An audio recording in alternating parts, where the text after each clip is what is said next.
আজকে চলে এসেছি দুপুরবেলা, তোমাদের সাথে মাঠে কিছু জিনিস শেয়ার করব। অনেক দিন ধরে ভাবছি করব, কিন্তু সময়ই হয় না। আর আজকে একটু সময় পেয়েছি, তাই চলে এসেছি।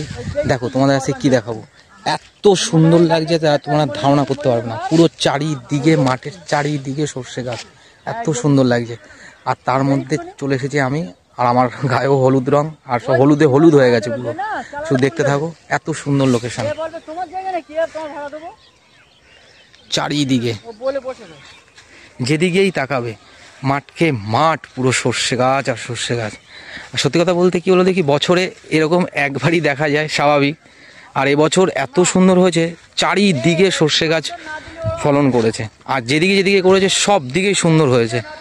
আর মোটামুটি মাসখানিক তারপরে ফুলগুলো ঝরে যাবে, আর এই লোকেশান পাওয়া যাবে না। তাই ভাবলাম চলো আজকে দুপুরবেলা ফাঁকাই যখন আছে, একবার তোমার সাথে শেয়ার করা যাক। এত সুন্দর প্লেস, একবার দেখো চারিদিকটা দেখো, খুব সুন্দর।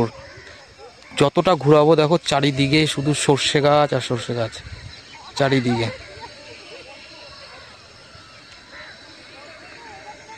বলো এরকম লোকেশন পেলে ভিডিও বানাতে কেমন লাগে, কমেন্টে জানাবে। যদি তোমাদেরও ভালো লাগে অবশ্যই আসো, এত সুন্দর জায়গা।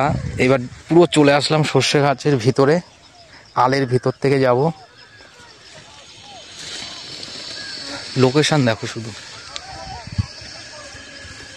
দারুণ দারুণ লাগছে। আর বলো তোমরা কেমন আছো? পুরো বাগান আর বাগান, চারিদিকে শুধু বাগান। সত্যি কথা বলতে এত সুন্দর লাগে না যখন হয়। এরপরেই চলে আসবে গরমকাল, তারপরে আবার সেই পাটের মধ্যে তো এত কিছু থাকবে না, শুধু শুয়োপোকা ছাড়া আর কিছুই থাকবে না। তাই আমরা চলে এসেছি আজকে ফাঁকা সময় তোমাদের সাথে কিছু শেয়ার করি। দেখো এই আল থেকে যাচ্ছি, সরু আল একদম।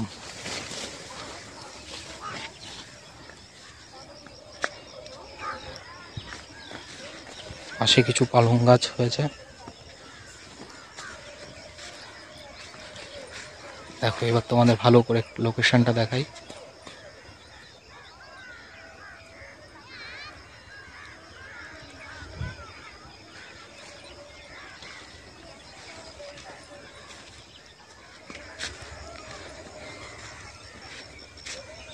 বিকেল টাইমে হেভি লাগে এই জায়গাটা, অনেকেই আসে এখানে। দেখো একটা ভাই বসে বসে চুপি চুপি ভিডিও বানাচ্ছে।